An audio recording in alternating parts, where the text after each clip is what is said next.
Nah, menurut Imam Hasan Al-Basri, maaf, bukan Hasan Ali Basri, Hasan Al-Basri, ya, yang lahir tahun 642, wafat tahun 728 Masehi.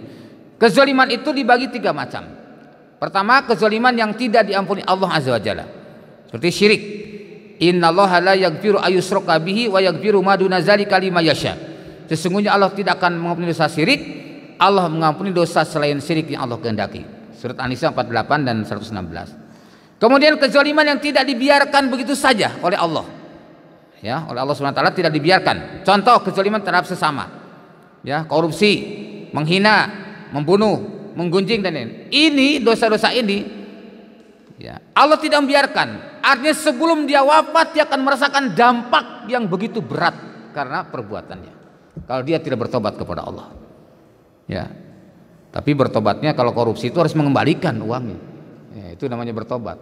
Tapi kalau bertobat sudah dapat 5 miliar, seperti pernah saya ceritakan kan, masih ingat gak cerita tentang seorang koruptor? Nggak perlu saya sebutkan ya namanya. Seorang koruptor ini telah melakukan korupsi cukup besar. Kemudian untuk supaya diampuni Allah katanya, dia undang saudara-saudaranya, tetangga-tetangga terdekat untuk diumrohkan. Umroh lah ceritanya. Berangkat, terus bilang sama istrinya, "Dek, tahu nggak yang Mas berikan untuk mereka bisa umroh? Berapa biaya yang habisnya?" "Ya nggak tahu lah, Mas yang sendiri tahu." 500 juta katanya. "Masya Allah, besar sekali Mas," katanya. "Ya, 500 juta. Nggak usah khawatir, di rumah kita masih punya 4,5 miliar." Berarti 4.500 juta. Yang 500 juta dipakai untuk umroh. Nah, kemudian dia datang kepada, "Wahai saudara-saudaraku dan para tetanggaku, mohonlah, inilah tempatnya yang mustajab, yang makbul. Mintalah kepada Allah dengan sehusu-husunya. Mintalah kalian ampun atas dosa-dosa kalian. Dan jangan lupa mintakan ampun untuk aku dan keluargaku." Mungkin punya persepsi kalau seperti itu bebas gitu ya. Padahal tidak. Dan bahkan haji atau umroh yang dilakukan dengan harta hasil korupsi sama sekali tidak akan diterima Allah. Rasulullah bersabda, "Innallaha thayyibun la yaqbalu illa thayyiban." Sesungguhnya Allah itu maha baik dan Allah tidak akan menerima kecuali yang baik. Tuh, ini tidak akan diterima. Hajinya jadi, sholatnya jadi, umrohnya jadi, tapi tidak diterima Allah. Karena tidak setiap yang jadi itu diterima. Kalau yang diterima pasti jadi. Betul kan? Nah, contoh misalkan kita datang nih dari perjalanan jauh, nyampe rumah, ya, tiba-tiba istri nyediain makan, tapi kita baru saja dijamuin ya, atau dijamu oleh teman kita atau oleh bos kita. Berarti makan kan tidak termakan. "Aduh, mohon maaf deh ya, Mas masih kenyang banget. Entarlah sebentar lagi." Nah, berarti tidak diterima kan? Sudah jadi nggak? Kira-kira disodorkan makanan matang atau mentah? Matang, ya nggak? Nah, kalau yang dimakan pasti matang. Begitu pula tadi, serang ibadah haji, ibadah umroh, ibadah yang lainnya. Jadi keibadahnya jadi, tapi tidak diterima Allah. Selama persyaratan ini dipenuhi jadi. Contoh tadi misalkan rukun syaratnya dipenuhi, ya, ada pakai ihram, kemudian sa'i dari Safa ke Marwah, kemudian ke Arafah dan sebagainya. Ya, itu semua dilakukan rukun-rukun haji. Tapi di hadapan Allah dia tidak diterima sebagai amal soleh. Kenapa? Kan harta yang digunakannya bukan dari harta yang halal. Nih. Kemudian kezaliman yang diampuni Allah Subhanahu wa taala, misalnya yang menzalimi diri sendiri, berbuat dosa misalkan, ya kita tinggal mohon kepada Allah. Kalau itu insya Allah diampuni selama tidak dengan kesyirikan. Kalau kesyirikan dia masih berbuat syirik tapi dia berdoa kepada Allah, ya tidak juga diterima amalnya. Karena syirik itu habitu ta'maluhum, akan menghapus semua amalnya. Kecuali syiriknya ditobati dulu. Nah, syiriknya dulu ditobati, baru dosa-dosa yang lain dia akan diampuni. Tapi kalau dosa yang lain kita bertobat, kita sudah berzina bertobat, kita sudah mencuri bertobat, kita sudah menjelekkan orang lain bertobat, tapi syiriknya tidak ditobati, maka tidak akan pula diampuni dosa-dosanya. Masya Allah. Kemudian kezaliman yang paling besar adalah syirik. Ya, surat Luqman disebutkan inna syirka la zulmun azim. Sesungguhnya syirik adalah kezaliman yang besar. Nah, demikian pula Rasul bersabda dalam Haji Wada, ya, Inna dima'akum wa amwalakum wa aradakum bainakum haramun. Sesungguhnya darah, harta, kehormatan di antara kalian itu haram, sebagaimana haramnya hari ini, bulan ini, dan negeri kalian ini. Nah sekarang lihat ukuran si hadis. Ini hadis qudsi, hadis yang diriwayatkan oleh Rasulullah SAW dari Allah Azza wa Jalla melalui Jibril. Baik itu wahyu. Wahyu itu berarti langsung, ya, langsung malaikat Jibril menyampaikan dengan kalamnya. Ilham itu isyarat atau firasat yang sampai kepada Nabi, namanya ilham. Atau mimpi, Nabi mimpi, mimpinya Nabi itulah benar dan itu menjadi wahyu. Itu, ya. Hadis ke-24 ini adalah hadis qudsi.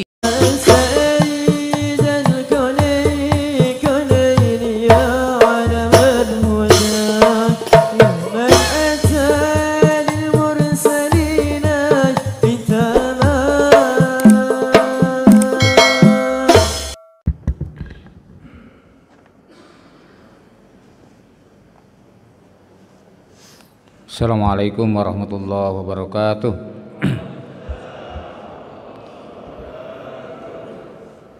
Innal hamdalillah nahmaduhu wa nasta'inuhu wa nastaghfiruh wa na'udzu billahi min syururi anfusina wa min sayyiati a'malina. May yahdihillahu fala mudhillalah wa may yudlil fala hadiyalah. Masyaallahu kan wa ma lam yasha' lam yakun. La haula wa la quwwata illa billah.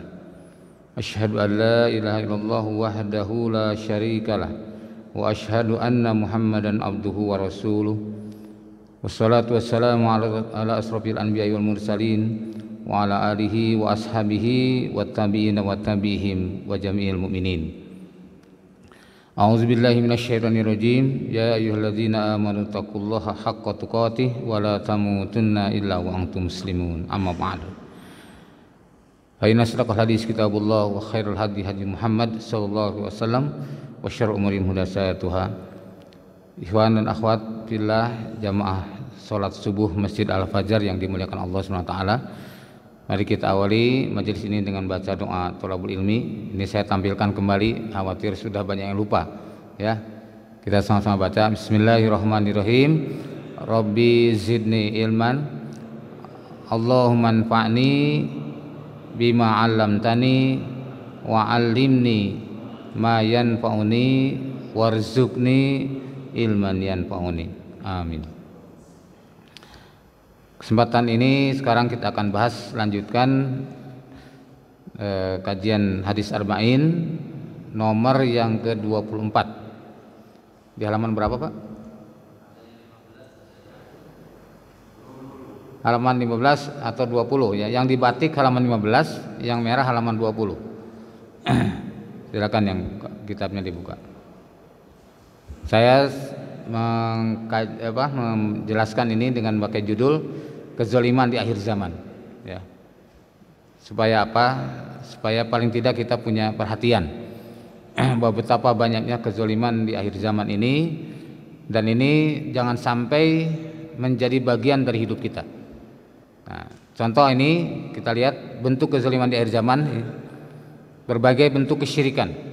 Ya, kesyirikan hari ini bisa jauh lebih banyak daripada kesyirikan di zaman Rasulullah SAW. Karena model, bentuknya, variasinya itu makin beragam, ya, dibandingkan di masa Rasulullah SAW. Kemudian perpecahan umat dan keganasan satu sama lain. Ini dalam Al-Quran di surah Al-An'am ayat 65 disebutkan, Qul huwal qadiru ala ayyab as'alaikum azabam min fawqikum aw min tahti arjulikum aw yalbisakum syia'a wa yudhiqu ba'dukum ba'sa ba'din. Jadi katakanlah Allah yang Maha Kuasa menurunkan siksa dari atasmu, min fawqikum, dari atas apa? Hujan, menjadikan banjir kan? Kemudian petir dan sebagainya, angin dari atas. Kemudian wa min tahti arjulikum, dan dari bawah kakimu, berupa gempa bumi, ya, longsor dan sebagainya. Au yalbisakum syi'a wa yudhiqu ba'dukum ba'sa ba'din. Atau dijadikannya kamu berkelompok-kelompok, bergolong-golongan, satu sama lain merasakan keganasan dengan yang lainnya. Nah ini jadi ini siksa Allah.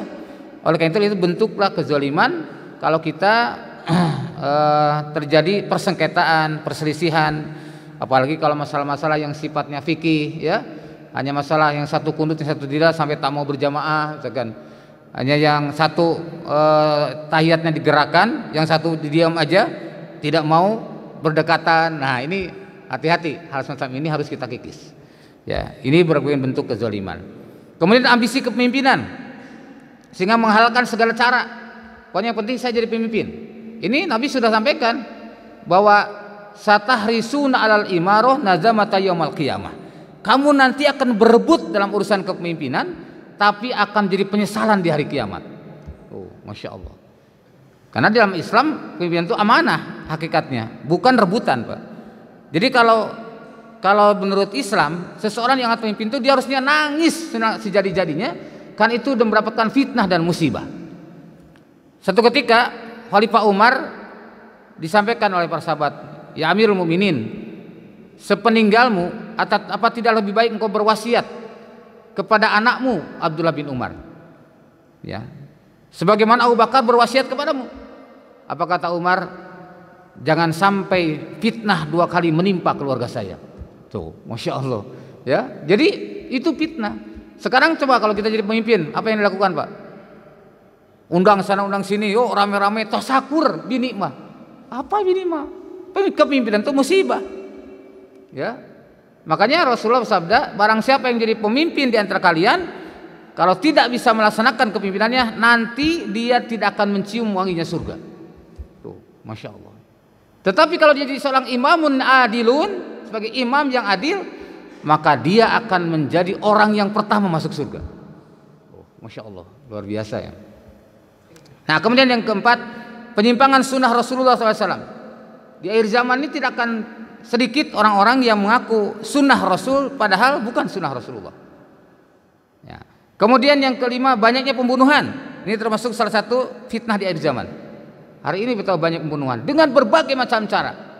Ya, baik dengan cara halus ataupun dengan cara kasar atau dengan membohongi publik padahal dibunuh secara pelan-pelan. Ini pun terjadi hari ini. Tuh. Berdusta atas nama Allah dan atau Rasulullah. Ini dari Allah, ini dari Rasul. Padahal Allah dan Rasulnya tidak pernah memberikan keterangan sedikit pun. Nih. Kemudian riba juga hari ini merajalela kan? Masya Allah. Banyak riba enggak? Banyak sekali. Termasuk menzinahi ibu kandungnya sendiri. Banyak apa enggak? Nah pasti bapak-bapak bakal bilang, ya enggak banyak ibu kandung sendiri itu ya. Sedikit ya. Kalau kita melihat substansi fisiknya betul, memang tidak begitu banyak orang yang menzina ibu kandung sendiri. Tapi kalau substansial secara hukumnya banyak sekali. Itulah riba. Di mana Rasul bersabda, dosa riba itu 73 pintu, Pak, dosanya. Aisaruha, yang paling ringan dosanya, misla yang kiharojul ummahu. Seperti halnya seorang laki-laki menzinahi ibu kandungnya sendiri. Tuh, masya Allah. Hari ini berarti banyak nggak yang berzina? Banyak ya, hati-hati ya. Kemudian korupsi itu kezaliman karena merugikan orang lain. Begitu pula menyebar hoax, ya, menyebar berita bohong, itu juga kezaliman dan banyak sekali. Nah, bagaimana Rasulullah SAW mensikapi masalah ini? Kita lihat hadis yang ke-24. Silakan Pak Iwan dibuka. Namun ini kalau saya talqin waktunya akan habis karena panjang, ya. Saya bacakan aja langsung. An Abi Dzar, an Nabi sallallahu alaihi wasallam, dari Abu Dzar, an Nabi sallallahu alaihi wasallam, dari Nabi sallallahu alaihi wasallam, fima rawa, pada apa yang telah diriwayatkan anillahi dari Allah tabaraka wa taala yang maha mulia dan maha tinggi, annahu qala, bahwasanya Allah berfirman, ini Allah yang berfirman, ya ibadi, wahai hambaku, ini sesungguhnya aku haramtu zulma, aku mengharamkan kezaliman, ala nafsi, atas diriku sendiri. Wah, Allah mengharamkan atas dirinya sendiri. Wa ja'altuhu, dan aku jadikan kezaliman itu bainakum, di antara kalian, muharraman, sesuatu yang diharamkan. Fala tazalamu, maka janganlah kalian saling menzalimi. Ya ibadi, wahai hambaku, kullukum dalun, kalian semua adalah dalam keadaan tersesat, illa man hadaituhu, kecuali orang yang aku berikan petunjuk kepadanya. Fastahduni, maka mintalah petunjuk kepadaku, ahdikum, niscaya aku akan berikan petunjuk kepada kalian. Ya ibadi, wahai hambaku, kullukum ja'iun, kamu sekalian adalah lapar, illa man at'amtuhu, kecuali yang aku berikan makanan kepadanya. Fastat'imuni, maka mintalah makanan kepadaku. Tuh, minta makan kepada Allah, ya. At'imkum, niscaya aku akan memberikan makanan kepada kalian. Ya ibadi, wahai hambaku, kullukum arin, kalian semua dalam keadaan telanjang. Illa man kasautuhu, kecuali orang yang aku berikan pakaian kepadanya. Fastaksuni, maka mintalah pakaian kepadaku. Aksukum, niscaya aku akan berikan pakaian kepada kalian. Ya ibadi, wahai hambaku, innakum, sesungguhnya kalian, tuhti'una bil-laili wan nahar, kalian melakukan kesalahan, melakukan dosa dalam keadaan siang, malam dan siang. Wa ana aghfiru dzunuba jami'a, dan aku adalah memberikan ampun pada semua dosa, ya. Fastaghfiruni, maka mohonlah ampun kepadaku. Aghfir lakum, niscaya aku akan memberikan ampunan kepada kalian. Ya ibadi, wahai hambaku, innakum, sesungguhnya kalian, lang tablugu darrai fatadurruna, walang tablugu naf'i fatanfa'uni. Jadi kamu tidak akan bisa menjadikan atau menyampaikan kemadaratan pada satu kaum, pada seorang, ya. Maka hendaklah kalian memohonkan kepadaku. Demikian pula untuk memberikan manfaat pun tidak bisa, ya. Tidak bisa seorang memberikan manfaat satu kaum kalau Allah tidak menghendakinya. Maka selanjutnya kalimatnya, ya ibadi, wahai hambaku, lau anna awwalakum, kalau sekiranya orang yang terdahulu, wa akhirakum, dan orang yang terakhir di antara kalian, wa insakum, dan manusia di antara kalian, wa jinakum, dan jin di antara kalian, kanu, adalah mereka, ala taqa qalbi rajulin wa rajulin wahidin minkum, adalah berada pada satu ketakwaan hatinya yang paling takwa di antara kalian, ya. Mazada zalika fil mulki, maka itu tidak tidak menambah kerajaanku sedikit pun, syai'an sedikit pun. Jadi kalau kita ini semua bertakwa kepada Allah, bersyukur kepada Allah, Allah tidak untung. Tidak juga bertambah kerajaannya karena ketakwaan manusia. Tidak bertambah kerajaan Allah karena kebaikan manusia. Ya. Kemudian, ya ibadi, wahai hambaku, lau anna awalakum, sekiranya orang yang awal di antara kalian, yang terdahulu di antara kalian, wa akhirakum, dan orang yang akhir di antara kalian, wa insakum, dan manusia di antara kalian, wa jinnakum, dan jin di antara kalian, kanu, adalah mereka, ala abjari qalbi rajulin wahidin, adalah orang yang paling banyak berbuat dosa, ya.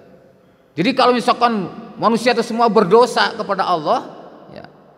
Nah, ini pun sama, yaitu mana qassa dzalika min mulki syai'an, tidak mengurangi kerajaan Allah sedikit pun, tidak mengurangi kemuliaan Allah sedikit pun. Jadi manusia kufur, Allah tidak rugi, manusia syukur, Allah pun tidak beruntung, ya.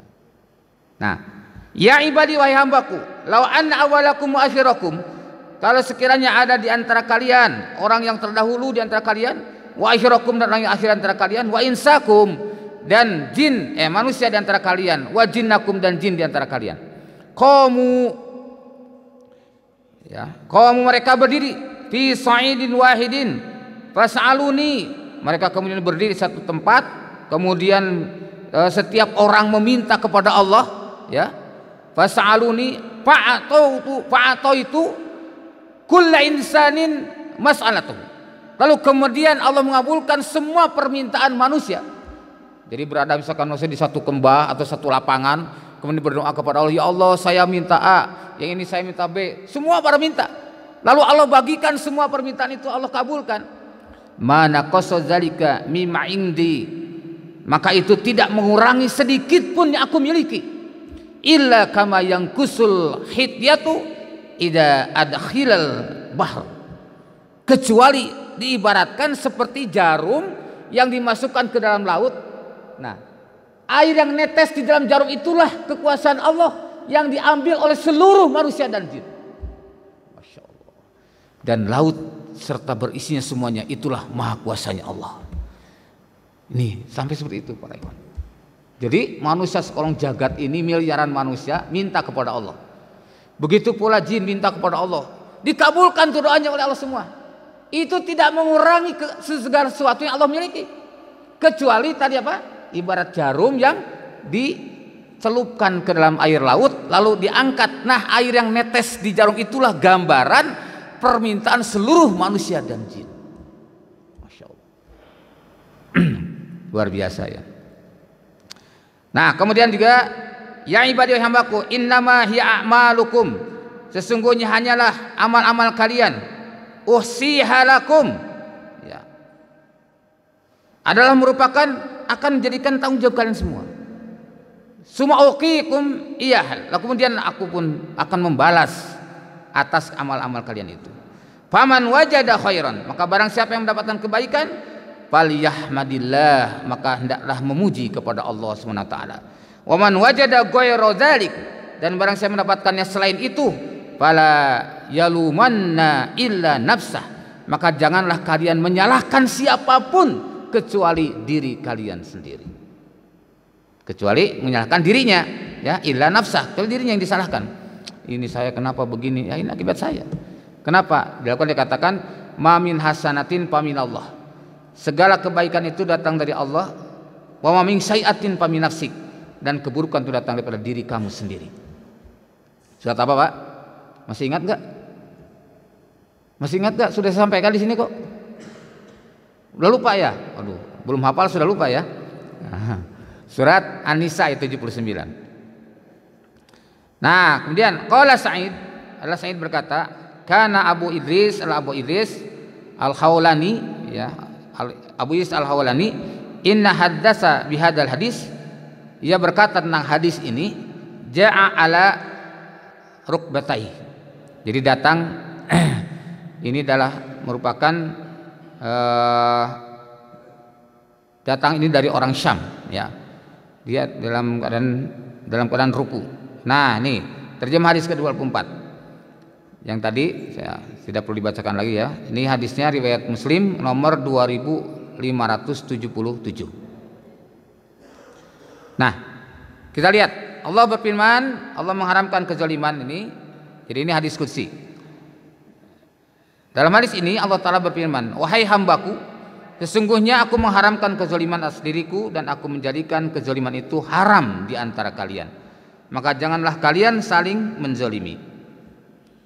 Berikutlah perkataan Syekh Abdul Muhsin dalam Fathul Qawi, kezaliman adalah meletakkan sesuatu bukan pada tempatnya, sebaliknya daripada adil. Ya, kalau adil menempatkan sesuatu pada tempatnya, kalau kezaliman menempatkan sesuatu bukan pada tempatnya. Seperti contoh, misalkan ini sorban itu buat disimpan di selendang, bukan dipakai lap meja, gitu ya. Karena pakai lap meja itu kezaliman, kecuali kalau sudah tidak dipakai, boleh.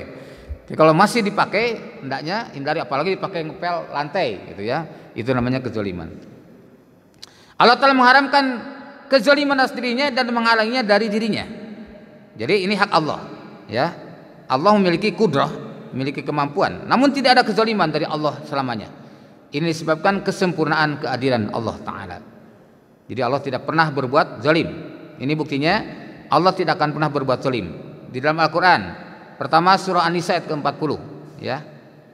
Sungguhnya Allah la yadzlimu misqala dzarrah.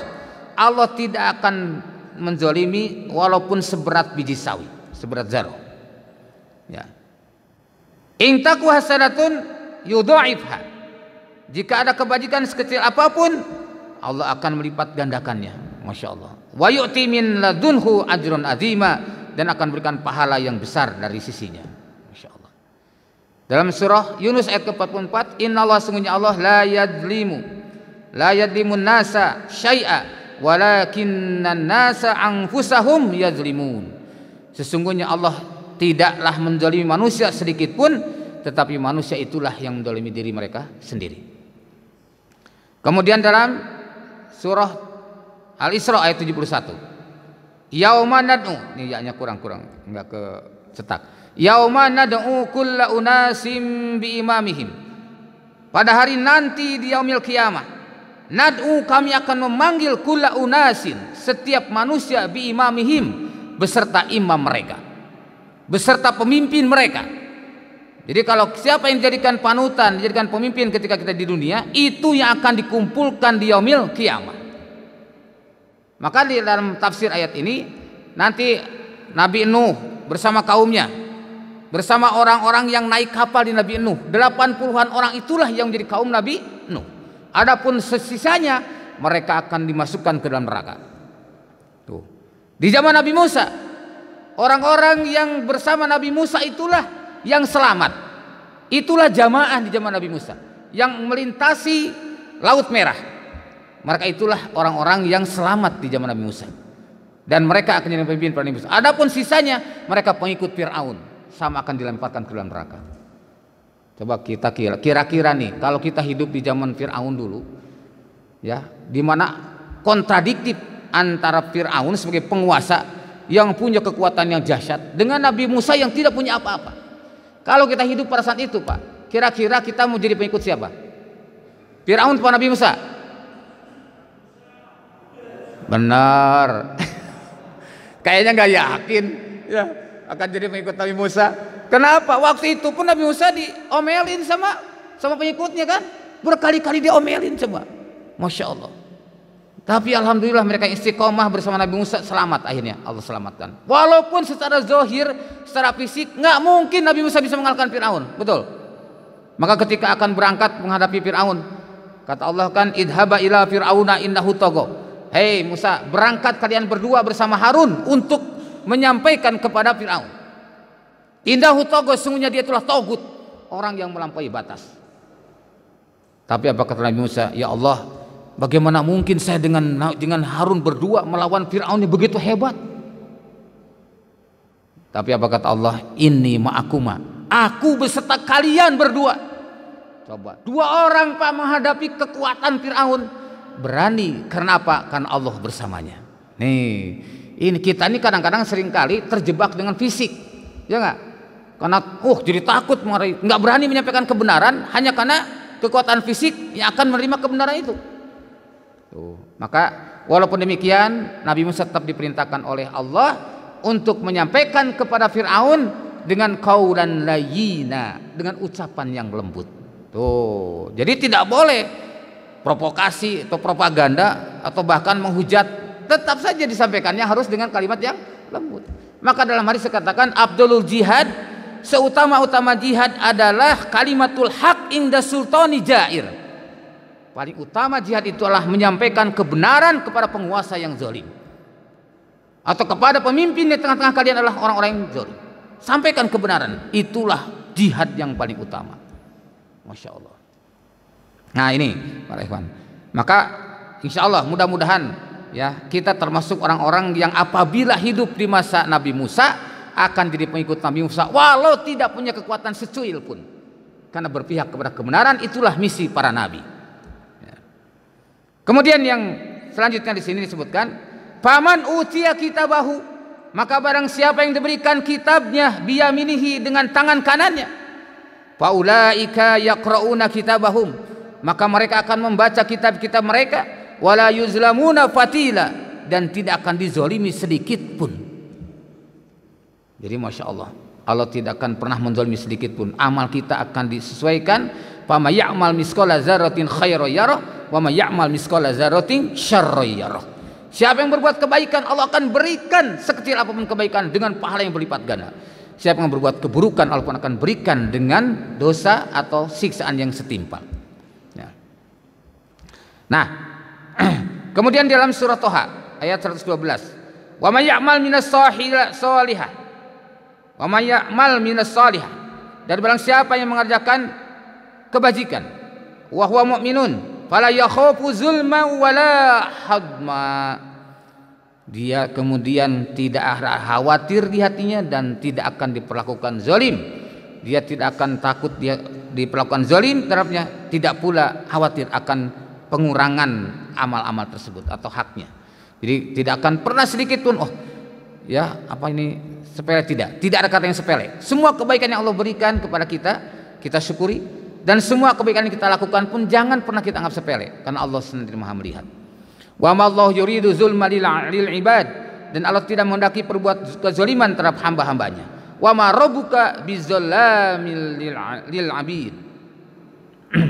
Barang siapa yang, dan apa-apa yang Rabbmu tidak akan zalim kepada hamba-hambanya. Maaf ini kesalahan, ini salah terjemah ya. Ini sebenarnya ayat panjang. Barang siapa mengerjakan kebajikan maka pahalanya untuk dirinya sendiri, dan barang siapa yang berbuat jahat maka dosanya menjadi tanggungan dirinya sendiri. Nah baru, dan Rabbmu sama sekali tidak menzalimi hamba-hambanya. Ayat di atas menjelaskan tentang dinafikannya atau ditiadakannya kezaliman dari Allah Ta'ala, menetapkan sifat keadilan yang sempurna dari Allah Ta'ala. Jadi Allah tidak pernah zalim dan tidak akan pernah zalim, ya. Maka jangan sekali-kali dalam hati kita ada perasaan dizalimi oleh Allah. Ya Allah, kenapa si Fulan nggak pernah ngaji, nggak pernah sholat, tapi kok hidupnya senang, saya begini. Nah jangan sampai, ya. Ini Masya Allah kadang-kadang mengganggu ujian dari Allah. Ibnu Rajab Al-Hambali rahimahullah berkata, Allah menciptakan perbuatan hamba, di dalamnya terdapat suatu bentuk kezaliman yang dilakukan oleh hamba tersebut. Maka ini tidaklah berarti Allah juga bersifat zalim, sebagaimana Allah juga tidak disifati dengan sifat jelek lainnya yang dilakukan oleh hamba, walaupun setiap perbuatan hamba adalah makhluk dan takdir ketetapan Allah. Nah ini makanya kalau orang Jabariyah, oh saya berzina ya kehendak Allah, saya mencuri kehendak Allah, ya. Nah, orang Qadariyah sebaliknya, enggak, segala sesuatu terhendak kita, tergantung kita. Nah kita sebagai berakidah Ahlus Sunnah wal Jamaah tidak memisahkan antara takdir dan ikhtiar. Ya, seperti sekarang prokes, pakai masker, oke, kita nggak apa-apa. Ini sebagai salah satu usaha kita, ya. Cuci tangan, ya, hindari kerumunan, kita setuju. Nah, tapi ingat, jangan sampai kita paranoid. Nah, apa paranoid? Ketakutan yang berlebihan, sehingga kadang tak mau bersentuhan padahal sama-sama sudah suci, sudah bersih dari kotoran, apalagi dari virus, ya, sudah berwudu. Kadang-kadang kita malas untuk salaman, ya. Padahal Allah Subhanahu wa Ta'ala menyebutkan siapa yang bersalaman rahmat Allah akan turun sampai melepaskan tangannya. Masya Allah, luar biasa. Nah, kemudian juga hendaknya kita jangan pula menyepelekan. Nah, menyepelekan, menganggap remeh. Akhirnya nggak cuci tangan, ya. Kemudian tidak memakai masker, padahal di situ sedang kerumunan banyak orang yang kita tidak tahu adakah mereka sehat atau sakit, nggak tahu. Nah, ini juga hendaknya kita hindari. Inilah sebagai akidah Ahlussunnah wal Jamaah, tidak memisahkan antara takdir dan ikhtiar. Kalau kita sudah berikhtiar seoptimal mungkin, tapi kemudian kena juga, itu artinya takdir. Tapi kalau takdir itu, atau kalau musibah itu terkena akibat karena kita paranoid, itu juga satu kesalahan dari kita. Karena ada contoh yang paranoid, Pak. Mohon maaf nih, saya menyinggung satu ketika ada seorang takmir masjid di satu tempat, ya. Ini misal aib, ya. Itu saking paranoidnya sampai pokoknya kenceng banget, sholat jaga jarak, nggak boleh bersentuhan sama sekali.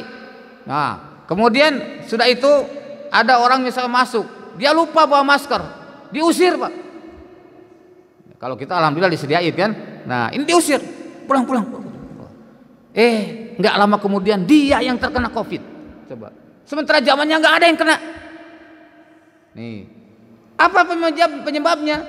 Ternyata kalau kita analisa secara psikis, akibat dari paranoid tadi, ketakutan yang berlebihan sehingga menurunkan imunitas tubuh.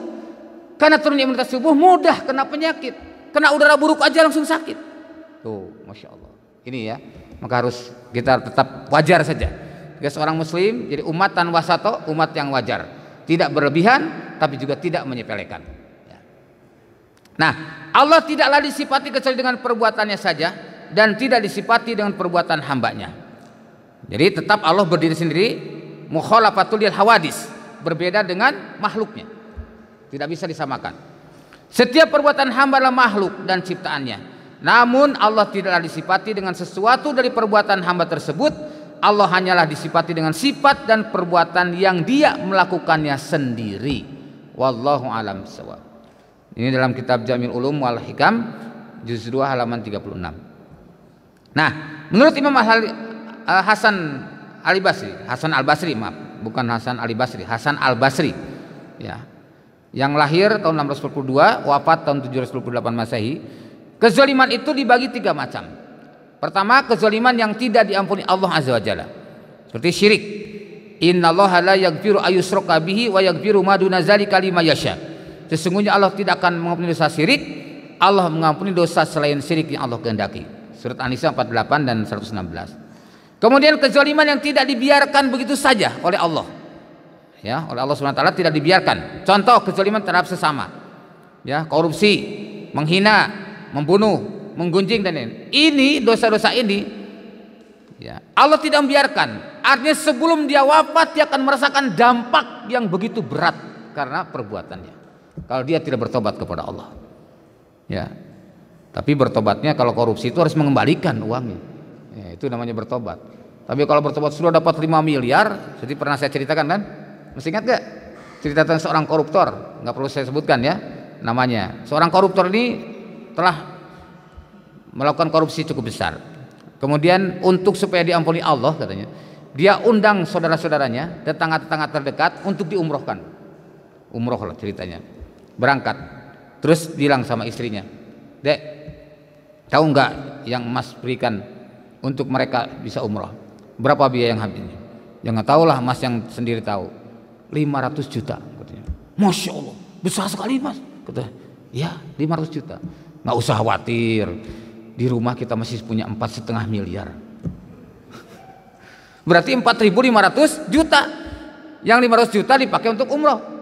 Nah, kemudian dia datang kepada, "Wahai saudara-saudaraku dan para tetanggaku, mohonlah, inilah tempatnya yang mustajab, yang makbul. Mintalah kepada Allah dengan sehusu-husunya.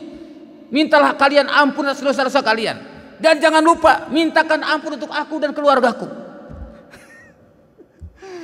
Mungkin punya persepsi kalau seperti itu bebas gitu ya. Padahal tidak. Dan bahkan haji atau umroh yang dilakukan dengan harta hasil korupsi sama sekali tidak akan diterima Allah. Rasulullah bersabda, "Innallaha thayyibun la yaqbalu illa thayyiban." Sesungguhnya Allah itu Maha baik dan Allah tidak akan menerima kecuali yang baik. Dia tidak akan diterima. Hajinya jadi, sholatnya jadi, umrohnya jadi, tapi tidak diterima Allah. Karena tidak setiap yang jadi itu diterima. Kalau yang diterima pasti jadi. Betul kan? Nah, contoh misalkan kita datang nih dari perjalanan jauh, nyampe rumah, ya, tiba-tiba istri nyediain makan, tapi kita baru saja dijamuin ya, atau dijamu oleh teman kita atau oleh bos kita. Berarti makan kan tidak termakan. "Aduh, mohon maaf deh ya, Mas, masih kenyang banget. Entarlah sebentar lagi." Nah, berarti tidak diterima kan? Sudah jadi nggak? Kira-kira disodorkan makanan matang atau mentah? Matang, ya nggak? Nah, kalau yang dimakan pasti matang. Begitu pula tadi, serang ibadah haji, ibadah umroh, ibadah yang lainnya. Jadi keibadahnya jadi, tapi tidak diterima Allah. Selama persyaratannya dipenuhi jadi. Contoh tadi misalkan rukun syaratnya dipenuhi, ya, ada pakai ihram, kemudian sa'i, dari Sofa ke Marwah, kemudian ke Arafah dan sebagainya. Ya, itu semua dilakukan rukun-rukun haji. Tapi di hadapan Allah dia tidak diterima sebagai amal soleh. Kenapa? Kan harta yang digunakannya bukan dari harta yang halal. Nih. Kemudian kezaliman yang diampuni Allah Subhanahu wa taala, misalnya yang menzalimi diri sendiri, berbuat dosa misalkan, ya kita tinggal mohon kepada Allah. Kalau itu insya Allah diampuni selama tidak dengan kesyirikan. Kalau kesyirikan dia masih berbuat syirik tapi dia berdoa kepada Allah, ya tidak juga diterima amalnya. Karena syirik itu habitu ta'malhum, akan menghapus semua amalnya. Kecuali syiriknya ditobati dulu. Nah, syiriknya dulu ditobati, baru dosa-dosa yang lain akan diampuni. Tapi kalau dosa yang lain kita bertobat, kita sudah berzina bertobat, kita sudah mencuri bertobat, kita sudah menjelekkan orang lain bertobat, tapi syiriknya tidak ditobati, maka tidak akan pula diampuni dosa-dosanya. Masya Allah. Kemudian kezaliman yang paling besar adalah syirik. Ya, surat Luqman disebutkan inna syirka la zulmun adzim. Sesungguhnya syirik adalah kezaliman yang besar. Nah, demikian pula Rasul bersabda dalam Haji Wada, ya, inna dima'akum wa amwalakum wa aradakum bainakum haramun. Sesungguhnya darah, harta, kehormatan di antara kalian itu haram, sebagaimana haramnya hari ini, bulan ini, dan negeri kalian ini. Nah, sekarang lihat ukuran si hadis. Ini hadis qudsi, hadis yang diriwayatkan oleh Rasulullah SAW dari Allah Azza wa Jalla melalui Jibril. Baik itu wahyu. Wahyu itu berarti langsung, ya, langsung malaikat Jibril menyampaikan dengan kalamnya. Ilham itu isyarat atau firasat yang sampai kepada Nabi, namanya ilham. Atau mimpi, Nabi mimpi, mimpinya Nabi itulah benar dan itu menjadi wahyu. Itu, ya. Hadis ke-24 ini adalah hadis qudsi yang penuh berkah dan sangat penting. Ia mencakup dasar-dasar fundamental dalam Islam dan berbagai masalah puru serta adab-adabnya. Dalam kitab Al-Azkar, Imam Nawawi menyebutkan bahwa Abu Idris Al-Haulani menyebutkan apabila akan mengucapkan hadis ini bersimpuh untuk menghormatinya. Ya, Masya Allah. Tadi disebutkan dalam hadisnya disebutkan dengan hadis gini. Nah, disebutkan kan, idza hadasa bihadzal hadis, apabila yang menceritakan hadis ini, jasa ala rukbatayhi, ia kemudian ruku dulu atau sujud dulu, ya, bersimpuh maksudnya. Nah, maka perawi sanad ini adalah orang-orang Damaskus. Orang Damaskus itu adalah Suriah, ya, ibu kota Suriah, Damaskus. Imam Ahmad Ibnu Hambal berkata, penduduk Syam tidak memiliki hadis yang lebih mulia dari hadis ini. Maksudnya banyak hadis-hadis qudsi yang dia miliki, tapi yang paling mulia adalah hadis ini. Nah, faidah hadis. Dalam hadis qudsi, riwayat Nabi SAW dari Rabbnya memiliki tingkatan sanad yang paling tinggi. Sebab puncak sanad bisa sampai kepada Allah Ta'ala. Ya, sanad itu sampai kepada Rasulullah, maka disebut hadis marfu, ya, itu sampai pada Rasul. Ini sampai kepada Allah. Coba. Makanya hadis qudsi itu adalah firman Allah yang tidak dituliskan dalam Al-Quran. Tapi untuk menelitinya hadis qudsi ini sahih dan tidak, tetap menggunakan ilmu hadis. Karena kalamnya kalam Rasulullah, adapun maknanya dari Allah Azza wa Jalla. Nah, kalau Quran, makna dan lafaz itu dari Allah. Allah memiliki sifat kalam, maha berbicara. Allah maha kuasa untuk berbuat zalim, akan tapi Allah telah mengharamkan atas dirinya untuk berbuat zalim karena keadilannya yang sempurna atau maha adil. Ada sifat Allah yang berupa peniadaan. Ya, misalnya peniadaan Allah dari sifat zalim. Jadi Allah tuh tidak akan pernah berbuat zalim. Jadi apapun yang menimpa diri kita, jangan sekali-kali punya buruk sangka kepada Allah. Ya.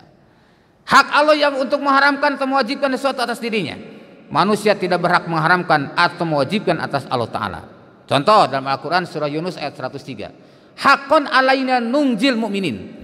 Telah menjadi kewajiban bagi kami menolong orang-orang mukmin. Allah mewajibkan dirinya. Maka kita jangan ragu dalam menghadapi berbagai macam ujian dan tantangan, rintangan serta godaan. Ketika kita berpihak di atas kebenaran, Allah akan berpihak kepada kita. Allah telah mewajibkan dirinya. Dilarang berbuat zalim pada orang lain, itulah zalim yang dimaksudkan dalam hadis. Manusia itu tersesat kecuali yang Allah berikan petunjuk padanya. Dari faedah ini kita menyimpulkan, langsung sini ya. Betul. Jadi dari faedah ini kita menyimpulkan bahwa kita wajib untuk senantiasa memohon hidayah kepada Allah SWT supaya tidak tersesat. Maka kita berdoa tiap hari, ihdinas siratal mustaqim, ya, 17 kali minimal kita berdoa kepada Allah. Karena kita dikatakan semuanya sesat, maka kita diperintahkan untuk menuntut ilmu.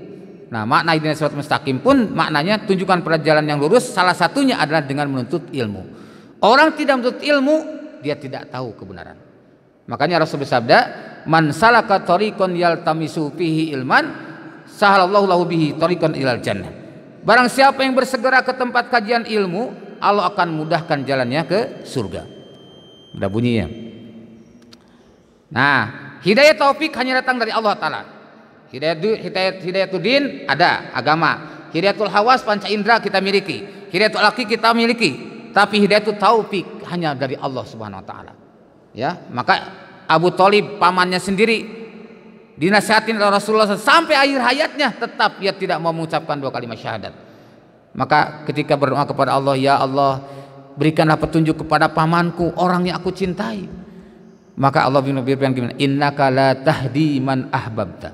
Sesungguhnya engkau Muhammad tidak akan bisa berikan petunjuk walau pada orang yang kau cintai. Oh, Masya Allah. Kemudian maksud kalimat pada dasarnya manusia dalam keadaan lapar, sebab mereka sama sekali tidak memiliki kemampuan untuk membuat sesuatu yang bisa menahan jasad mereka tetap hidup. Tidak bisa. Kalau bukan karena Allah nggak bisa. Tapi kalau karena Allah, contoh disebutkan dalam hadis bahwa di akhir zaman nanti akan masuk suatu masa di mana kelaparan di mana-mana, Pak. Sulit sekali orang menemukan makanan.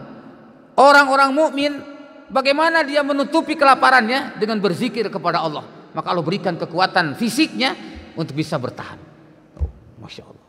Ini mungkin harus kajian khusus tuh ya. Nah, maksud kalimat mintalah makan kepadaku yaitu meminta makanan, berusaha mencari rezeki, mengharap keutamaannya, tentu saja ini diperoleh dengan disertai usaha. Jadi bukan hanya minta tapi tidak bergerak ya. Tetap tadi lagi takdir dan ikhtiar. Manusia pada dasarnya berada dalam keadaan telanjang hingga Allah memberikan pakaian. Bisa jadi manusia itu telanjang secara fisik, bisa jadi pula telanjang secara maknawi atau tidak ada ruh. Dalam kita ibadah jangan sampai tidak ada ruh. Kemurahan Allah kepada hambanya tentang keadaan dan kebutuhan manusia kepadanya, maka Allah mengajak mereka untuk mohon kepadanya supaya keadaan mereka yang diliputi oleh kekurangan dan kebutuhan itu teratasi. Setiap manusia berpotensi melakukan dosa dan kesalahan. Betapapun banyak dosa dan kesalahan, Allah Ta'ala akan mengampuninya. Akan tapi Allah menuntutnya untuk beristighfar.